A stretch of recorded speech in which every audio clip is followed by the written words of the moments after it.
Hello guys, இன்றைக்கி நம்ம ஒரு ஹவுஸ் டூர் தான் பார்க்க போகிறோம். ஸோ இது என்ன ஏரியான்னு தெரிஞ்சால் கமெண்ட்ஸில் சொல்லுங்கள். அங்கே ஒரு மேல் இருக்க பாருங்கள், க்யூட்டாக இருக்குல்ல. சரி, ஓகே, வீட்டுக்குள்ளே போகலாம் வாங்க.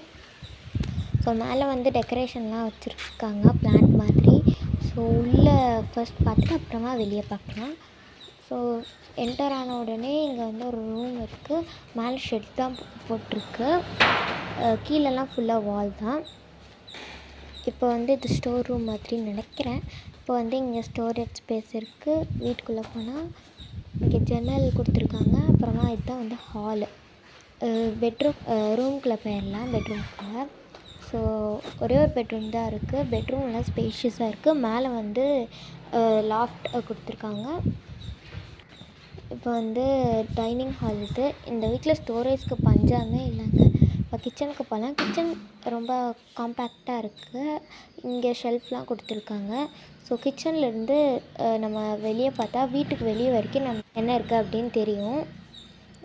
ஸோ அங்கே டெக்கரேஷனுக்கு வச்சுக்கிற மாதிரி அங்கே கொடுத்துருக்காங்க.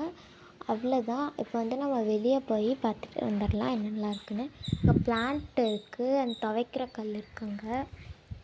இங்கே வந்து வீட்டோடைய பேக் சைடு இது ஃபுல்லாக வந்து ஷெட் போட்டு கவர் பண்ணியிருக்காங்க, வெயில் வராமல் இருக்கணுன்றக்காக. இது இன்னொரு சந்தை. இங்கே அங்கே வண்டி பார்க். ஸோ நேராக போனால் இங்கே வந்து அம்மிக்கல் தானே அது இருக்குது. கீழே வந்து ஸ்டோரேஜ் இருக்குது. அப்புறம் வந்து ஃபுல்லாக காடு தான். நீங்கள் பார்த்தாலே உங்களுக்கு தெரியும், வீடு ரொம்ப கம்மியாக தான் இருக்கும். ஸோ நம்ம இருக்கிற ஏரியாவை காலி பண்ணிட்டு இங்கே வந்துடலாம் போல இருக்கும். செம்ம காற்று, சூப்பராக இருக்கும். ஸோ வெயிட் பண்ணுங்கள். இங்கே வந்து ஒரு மரம் இருக்குது, கோவா ட்ரீ. இது பொமக்ரனட் ட்ரீ. மேலே வந்து கோவா ட்ரீ இருக்குது. இது கோவா ட்ரீ. அண்ட் வந்துட்டு இதுதான் தென்னை மரம்லாம் நிறையா இருக்குது. சூப்பராக இருக்குது. இந்த வீடியோ பிடிச்சிருந்தா லைக் பண்ணிட்டு சப்ஸ்கிரைப் பண்ணிக்கோங்க. பாய்.